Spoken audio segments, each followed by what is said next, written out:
Welcome to red TV. నేను మీ Teja. So Mallikarjuna Mutya మీ అందరికి బాగా తెలుసు. అప్పాజీ గురువుగా, అప్పాజీ ఒక స్వామిగా ఇప్పుడు బయట బాగా హల్చల్ అవుతున్నాడు. మొన్నటి వరకు కూడా కర్ణాటకలో ఇతనంటే చాలా మందికి కూడా చాలా ప్రేమ.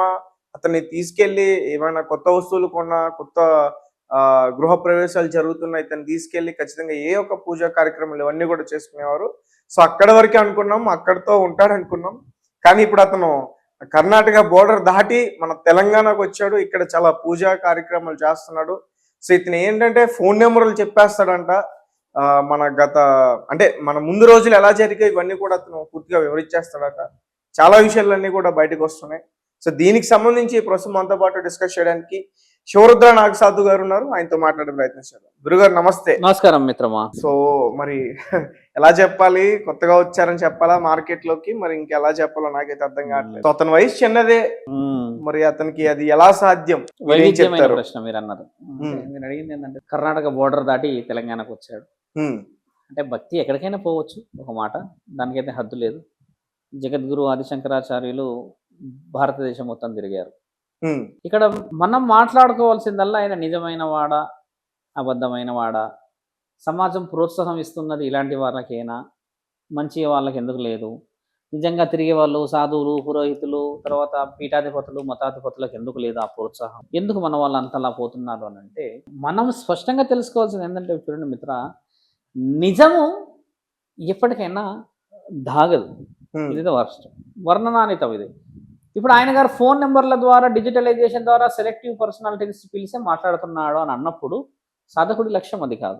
అవును, సాధకుడి లక్ష్యం ఏంటంటే వందల మంది వచ్చినా కూడా అలా కూర్చున్నప్పుడు ఆయన వివరించే పద్ధతి, దాన్ని బట్టి మాట్లాడుకోవాల్సిన అవసరం.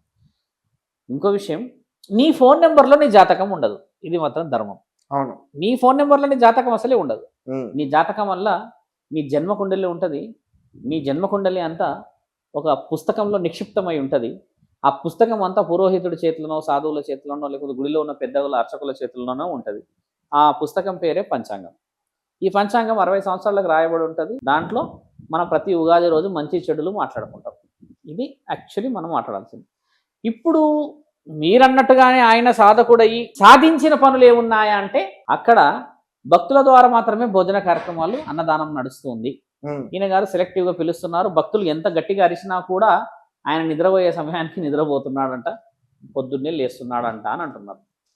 ఇది పక్కన పెడితే వచ్చిన భక్తుల్ని కర్రతో కొట్టడం ఏమిటి?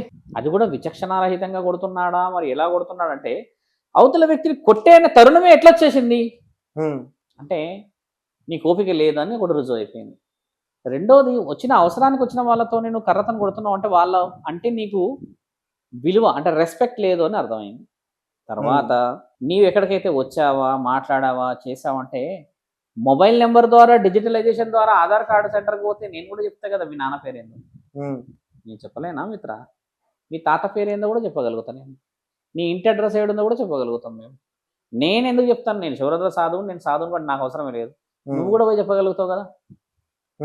అంటే ఇక్కడ డిజిటల్గా ఎవరు హెల్ప్ చేస్తున్నారని అర్థం. దాంట్లో సోషలైజేషన్ డీప్గా పోయి చూస్తే ఒక వ్యక్తి ఫోన్ నెంబర్ 4 డిజిట్లు చెప్పేసేసి 4 డిజిట్ల ద్వారా వివరణ చెప్తున్నాడు రాబోయే కాలం. ఆయన ఇంతవరకు రాబోయే కాలంలో ఏం జరుగుతుందో ఏం చెప్పలేడు. మొబైల్ నెంబర్, పేర్లు మాత్రమే మీరు ఇది చేయండి, అది చేయండి అని చెప్పారు. కానీ అలా మొబైల్ నెంబర్ చూసి చెప్పే వాళ్ళని మనం చాలామంది గురువులలో చాలామంది ఉన్నారు.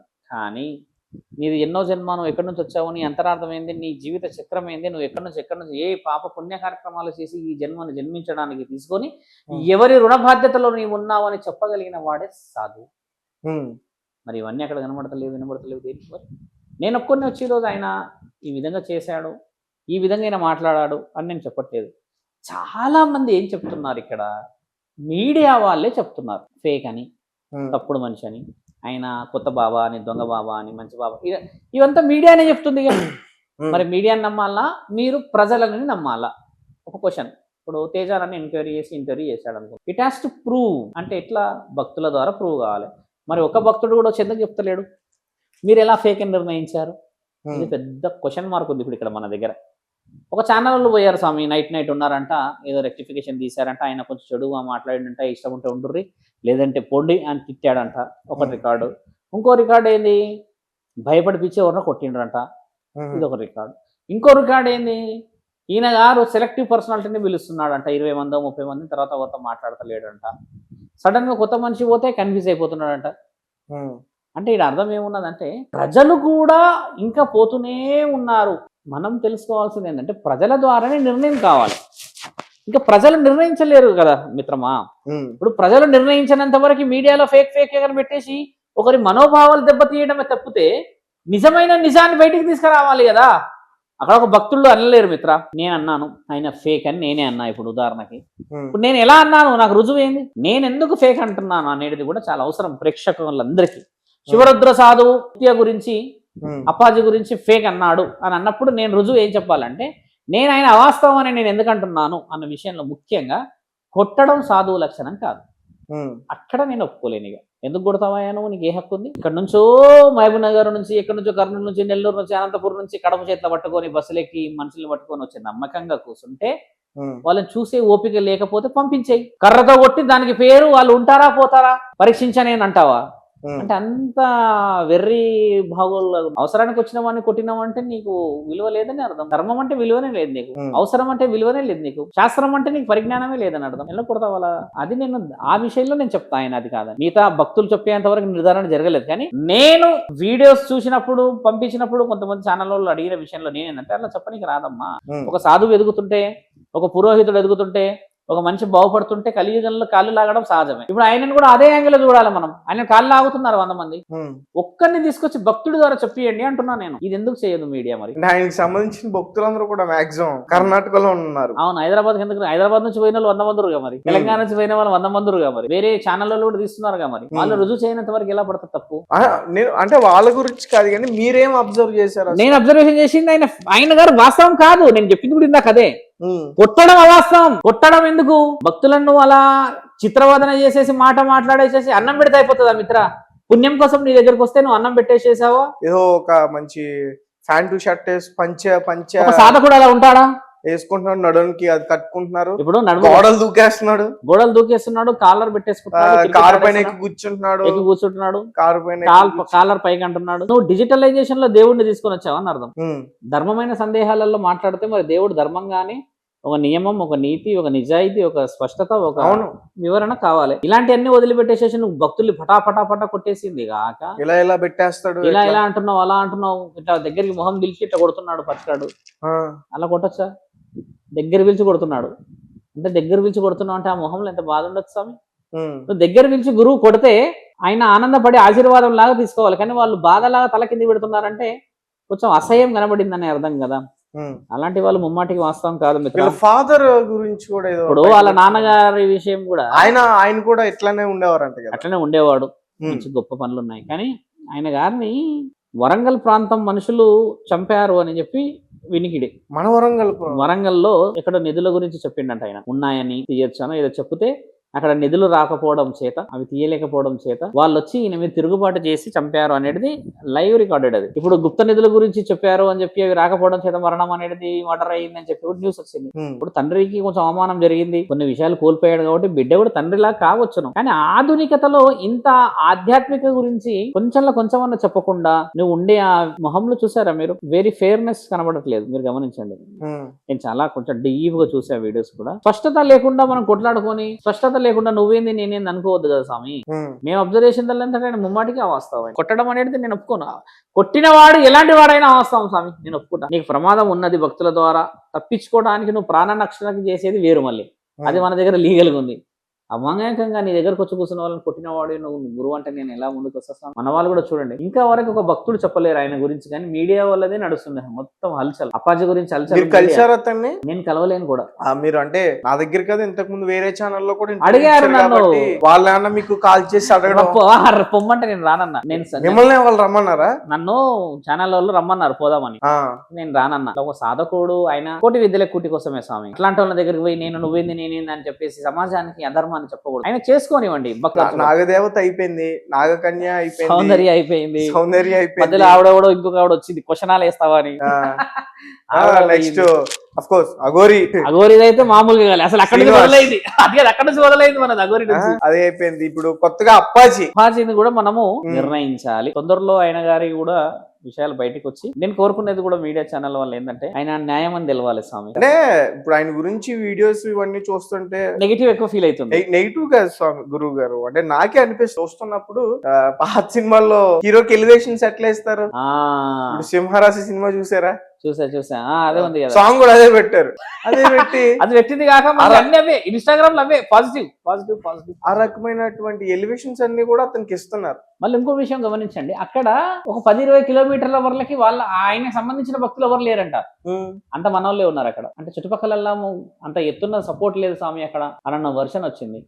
ఇప్పుడు ఎవరైనా ఇంటర్వ్యూ తీసినా ఇంకెవరైనా మాట్లాడినా వాళ్ళని తిరుగుబాటు చేసి ఏదో ఇబ్బంది పెడుతున్నారు అని అంటున్నారు. అంటే ఇందులో ఏదో గుడిపుటానం జరుగుతుంది అనేది అర్థం మిత్ర. కానీ ఇప్పుడు యంత్రాంగం ప్రభుత్వం అంత చిన్నదైతే కాదు, వాళ్ళు కూడా నిజ నిజాలు నిర్ధారణ చేయాల్సిన సమయం ఉంది. నిజ నిజాలు నిర్ధారణ చేయడం వల్ల ఏమవుతుందంటే ముఖ్యంగా మనం చాలా కోల్పోతున్నాం. ఇప్పుడు ఎవరిని నమ్మకూడదని వచ్చేస్తుంది అందరి మనసులో. ఓ సౌందర్య అయిపోయా, భవిత అయిపోయా, అగౌరి అయిపోయా, అది అందరు అయిపోయి ఈయన వచ్చిండు ఈయన నమ్మదామంటే ఈయన అయిపోయా, ఇక ఎవరిని నమ్మాలరా బాబు అన్న ఫీల్ అయితే ప్రజల్లో వస్తుందా? అది రాకూడదు అన్న ప్రయత్నం ఎంత చేసినా ఖచ్చితంగా అదే వచ్చేస్తుంది. చూడండి ఇప్పుడు మన దగ్గర కూడా వచ్చింది ఏంటంటే మిత్ర, పంచాంగాలు, జాతకాలు, ధర్మాలు, దేవుళ్ళు వీళ్ళందరూ నిజమే, కానీ ఎవరైతే వ్యక్తి చెప్తున్నాడో నిజ నిజాల నిర్ధారణ తెలుసుకోలేని పరిస్థితులు ఉన్నంత అమాయకత్వం ఉంది మన దగ్గర. ఇంకా ఏమైనా మంచి జరుగుతుందేమో అని పోవడం ఒకటైతుంది, ఏదైనా మమ్మల్ని బాగుపరుస్తాడేమో అని రెండైతుంది, మాకు ఏదైనా భవిష్యత్తులో మంచి జరిగి మేము మా పిల్లలందరం బాగుపడతామో మూడైతే, ఈ మూడు అబద్ధం అని తెలిస్తే ఈ ప్రజలంతా ఎంత బాధపడతారు. అంటే ఒక సాధకుడు గుడిలో గుడి కట్టుకున్నారు, వాళ్ళు ఒక ఆశ్రమంలాగా ఏర్పరిచారు, ఎంత చాలా బాగుంది. ఒక సాధకుడు ఇంకో సాధకుడు వచ్చేసి ఆయన దొంగ అని చెప్పే పరిస్థితి వచ్చింది చూడండి స్వామి. ఇది అసలైన మనశ్శాంతి లేకపోవడం పరిస్థితి. నాలాంటి ఒక సాధువు వచ్చి ఆయనని ఇట్లా అని చెప్తున్నాడు, వందల మంది సాధువులు ఇట్లా చెప్తున్నారని అంటే ప్రజలు ఏమనుకుంటున్నారు తెలుసా మిత్ర? బయట ఈయన గారి దుకాణం బంద్ అవుతుందని ఈయన వచ్చి ఆయనకు చెప్తున్నాడు అన్న ఒక వర్షను. ఆయన నిజమైనోడో కాదో అని ఈయనకే తెలియదు, మరి ఈయన నిజమైనోడా? ఈ వర్షంలో ఏమవుతుందంటే కాదు గురువు గారు, ఇప్పుడు అతను అంటే సాధారణంగా ఇప్పుడు ఒక వ్యక్తి జాతకం చూడాలంటే సాధన చాలా అవసరం. సాధన వాళ్ళకి ఖచ్చితంగా సాధన అవసరం ఉంటుంది. చిన్నప్పటి నుంచి కూడా అవన్నీ కూడా చేయాలి. ఒక పుట్టిన తేదీలు గాని, వాళ్ళ జన్మ నక్షత్రం, తర్వాత ఆ రోజు చాలా ఉంటాయి, రాహు కేతు అని చాలా ఉంటాయి. వాటి ప్రకారం కూడా ముహూర్తాలు పెడతా ఉంటారు. మళ్ళీ అట్లా పెట్టిన ముహూర్తాల్లో కూడా ఎక్కడ తప్పు ఉంటది కూడా. సో ఇన్ని రకాలుగా ఆలోచిస్తారు వీళ్ళు వచ్చి. మన ఫోన్ నెంబర్ లేకపోతే బైక్ నెంబర్ చూసి చెప్పేస్తున్నారు. ఇవన్నీ డిజిటల్ గా రికార్డ్ అయితే కదా స్వామి. Phone number, Aadhaar number, PAN number, EMI, ఆఎంఐ, ఈఎంఐ, ఈ పక్కన అమ్మాయి అందరు రిజిస్టర్డ్ అవుతారు మొబైల్.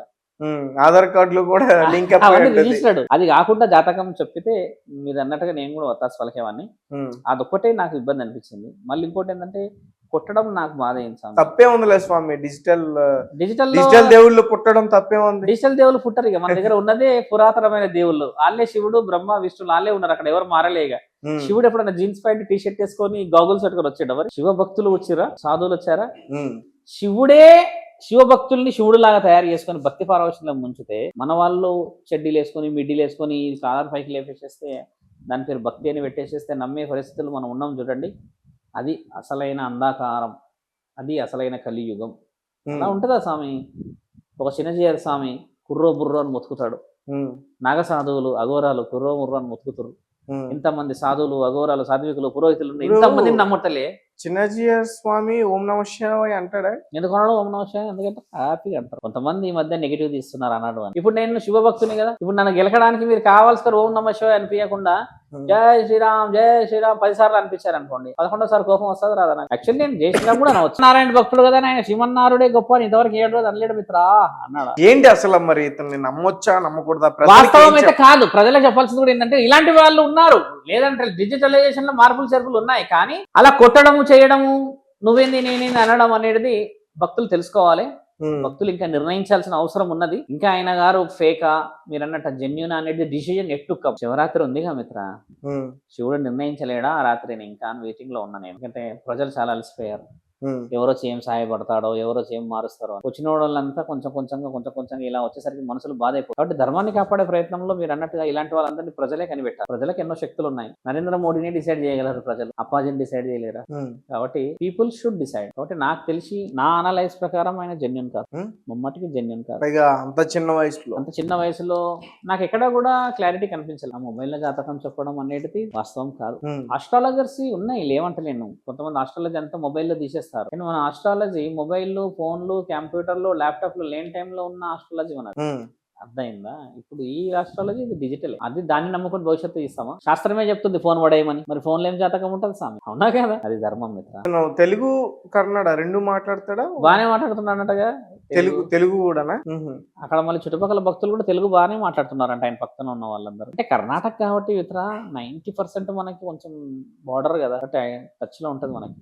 ఇక్కడ వాళ్ళు కర్ణాటక మాట్లాడకపోవచ్చు కానీ కర్ణాటక వాళ్ళు తెలుగు బాగా మాట్లాడతారు. వీళ్ళ నాన్నగారు కూడా ఇదే వేలో ఉన్నారు. ఆయన తర్వాత ఈయన తీసుకొని కొంచెం పట్టభద్రుడయి స్వీయ స్వీకరణలు చేసుకొచ్చాడు. కానీ చూడడానికి చిన్నపిల్లల్లా కనిపిస్తాడు ఆయన. పట్టభద్రుడు అంటున్నారు.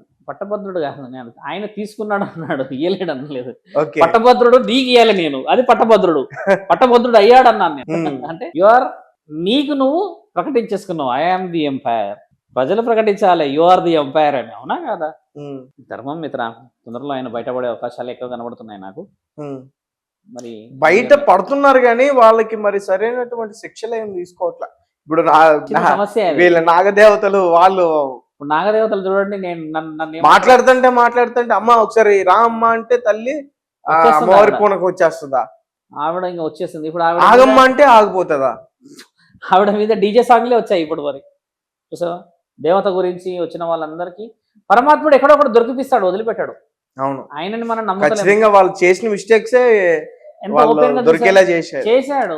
ఇప్పుడు ఈయనది కూడా ఏదైనా మిస్టేక్స్ ఉన్నాయా అంటే దొరకాలి కూడా, లేకపోతే ఎంతమంది అమాయకులు అవుతారు, వాళ్ళు కూడా బాగుపడతారు కదా స్వామి. అందరూ బాగుపడాలి అని అంటే ఫస్ట్ న్యాయం గెలవాలి. న్యాయము ధర్మం గెలిస్తే భగవంతుడు ఆటోమేటిక్ గా సహాయానికి దిగుతాడు కిందికి. అంతే కదా? నువ్వు తప్పులు చేస్తున్నంత వరకు ఆయన ఇలా రావాలి కిందికి, మరి అలా రాలేడు. ఇతను పూజా విధానాలు ఏంటి స్వామి? అంటే పూజా విధానాలు అయితే ఎక్కడ కనబడ్డాయి మిత్ర? ఎక్కడ కనబడింది పూజ? ఎక్కడ కనబడలేదు నాకు. పూజా విధానాలు కనబడలేదు. పైకి బొట్టు మాత్రం పంచగట్టి మాత్రం తిరుగుతున్నాడు, టోపీ పెట్టుకున్నాడు, బానే ఉన్నది. పూజలు అయితే ఎక్కడ కనబడలేదు మిత్ర. అసలు మన శాస్త్రం ఎటువైతుందా అనిపిస్తుంది ఒక్కోసారి. అన్ని వేసుకొని రుద్రాక్షలు వేసుకొని పూజ చేసి గుడిలో ఉండి ప్రతిరోజు ధూపాలు నైవేద్యాలు పెట్టినోడిని మన వాళ్ళు దొంగలు అంటారు. అల్ట్రా మోడ్రన్ వచ్చిన వాళ్ళని దేవుళ్ళు అంటారు. చూసారా? నయం ఇంకా ఏలియన్స్ దిగుతలేరు కిందకి, మేము మొత్తం ప్రపంచాన్ని మార్చేస్తామని. నెక్స్ట్ ఏలియన్స్ ఏమన్నా దిగుతారేమో మీద నుంచి. కోయి మిలిగా సినిమాలు ఉంటాడు చూడండి, ఒకటి వచ్చి ఇట్లా ఎండ పడుతుంది. మన శక్తులు సరిపోతలేవు కదా. న్యాయం గెలవనంత వరకు మిత్ర మనల్ని మనం గెలవలేము స్వామి. ఇలాంటి వాళ్ళని కొంచెం మనమే ప్రజలే నిర్ణయించాల్సిన సమయం ఇది. ఓకే గురుగారు, థ్యాంక్ యూ సో మచ్. నమస్కారం.